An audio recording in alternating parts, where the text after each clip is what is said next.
Hello everyone, I hope that you are all safe and well during this lockdown. Now, I'm not too sure how good this lighting is right now, but some of you can probably tell I'm not wearing makeup today. I decided I wanted to film a video and I was like, oh, let me go and put my makeup on, and I was like, why should I change how I'm looking today just so I can make a video for people? It's completely fine. So yeah, this is a bit different. I just think that it's really important that if I'm speaking about increasing your confidence, it's good for me to actually demonstrate that. Otherwise it's very hypocritical for me to stand here and be like, oh, do this and do that, when I'm not facing some of my own anxieties myself. Anyway, I'm not going to ramble. So today I decided to make a video on like techniques that aren't breathing techniques to help you to prevent a panic attack from happening, to either stop a panic attack or to either make sure you're calm after a panic attack. So you can kind of use these techniques whenever during the process. For me personally, I prefer to use these two techniques to try and put off a panic attack from happening. So when you start to notice the symptoms of a panic attack, perhaps you're getting a little bit shaken up, you can feel yourself beginning to stress a bit more, this is where I will use these techniques, and you can try this too. I thought it'd be good to not just start with talking about breathing techniques, because obviously with breathing techniques they take a lot of practice to actually understand how to do them, whereas with these, once you know what they are, you can just put them into practice straight away without having to work on them too much. So the first one, I've got a little card here that I got given by this lovely lady who helps me with my anxiety, and it's called 54321. So this basically deals with the senses and helps you to look around the room that you're in and distract you from the growing panic that you're experiencing. So this one, you can do whatever sense you like, but it gives the examples here. So you think about 5 things that you can see. So let's just say this is an exam room. Think about 5 things that you can see within that room. For example, one might be an invigilator, a pencil case, a water bottle, your friend, a desk. There you go, that's the first one done. Then it's 4 things that you can touch. So you could touch your rubber, your water bottle, maybe just a piece of clothing that you have, or the desk, just anything that you can find that's actually there that you can touch without looking really weird. Now for an exam room, this one might be a bit difficult.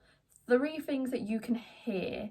Obviously you can use these in any sort of situation, but I guess maybe in an exam room, people cough, maybe you can hear that, people picking up their water bottle, the sounds of people writing, the clock. I don't know, if you just take time to really take in your surroundings, I'm sure you'll be able to find 3 things that you can hear. Okay, and then there's 2 things that you can smell. This again might be quite difficult in an exam room if this is where you want to put it into practice. So I'd recommend you could maybe put on your favourite perfume or aftershave, because then that's definitely one thing that you can smell, and there's obviously going to be at least one other smell in the room at the time.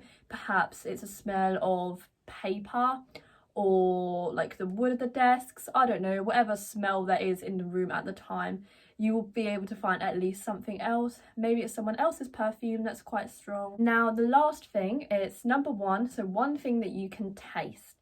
Now obviously in an exam room this is quite difficult, so it does give you the option of your favourite thing to taste, but what I would do in all my exams, for the ones that I'd get the most nervous in, which was maths and science, I'd bring a mint and I'd have a mint as I sat down. So that would mean I'd start off quite calmly, and that would be my one thing that I could taste.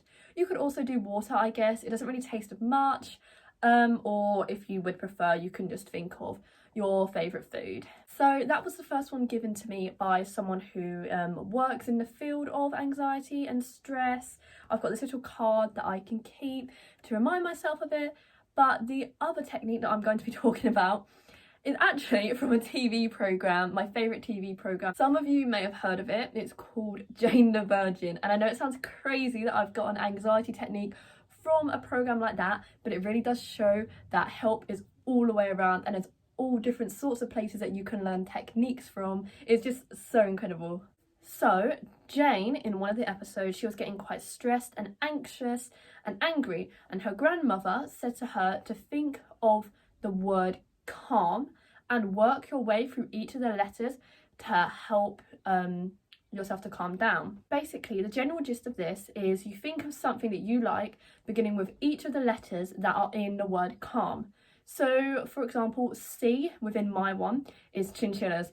I absolutely love chinchillas, and when I'm sad or upset, I like to look at pictures and videos of them. So if I'm getting worked up, I basically imagine a bunch of really cute chinchillas to start off with. For A, I then think of alpacas. You can see a bit of a theme going on, animals, because I think they're really cute and they remind me of Colchester Zoo, which is one of my favourite places.